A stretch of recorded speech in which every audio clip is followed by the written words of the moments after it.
When you're doing tricep exercises with a cable machine, there's a few things you want to keep in mind to make sure you're getting the most out of the lift. First of all is your posture. When I'm doing my exercise, I want to make sure to keep my upper body as tall as I can, and I'm extending my elbows down as I push down using my triceps. If I'm leaning over the machine more, people have a tendency to let their elbows come out and start kind of shoving the weight down. And the more this sort of thing occurs, the more you're involving the muscles of your chest. So it's important that the person remain nice and tall as they do the lift and have the only movement occur at the elbows. And that's where the other error can come in here. Many times people will allow themselves to come up and their elbows will drift away from their bodies and then kind of shove the weight down like that. The more the elbows move back and forth here, the more you're involving the muscles of your shoulders to do the exercise for you. What I tell people to do is pretend as if when you have your elbows locked here at your side, that there's a rod or a broomstick that's going through each of your elbows, through your body, and kind of sticks out there. It prevents your elbows from shifting anywhere. So you want to lock those elbows in place nicely and go all the way straight down with it.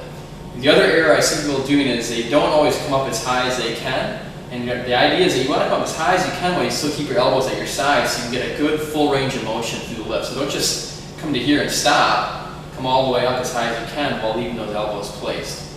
The final error that I see people do is move at the wrist. They'll let the wrist break and move around like that. You'll see that more so with the biceps exercise, which I'm going to look at here in a little bit. But for your triceps, it's a very simple kind of movement. And the only movement you want to have is elbow flexion, elbow extension. Like active elbow extension, that's where those triceps muscles are coming into play. You also will see that there's different attachments that you can use in a straight bar. A straight bar will work your tricep differently than something like a V-bar will. And the general rule of thumb is, here I'm using the V-bar, the motion's the same.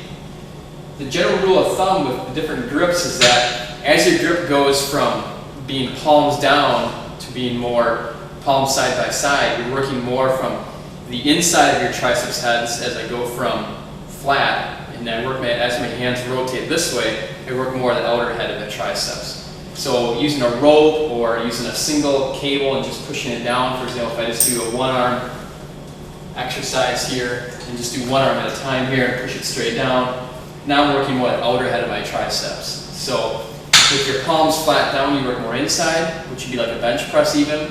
And as your grip goes more to this neutral kind of position, that hammer kind of grip, you work more the outside head. And that V-bar then is kind of in between because you're working kind of halfway, so you work that middle head of the triceps. So that's what you can look at for a triceps cable push down.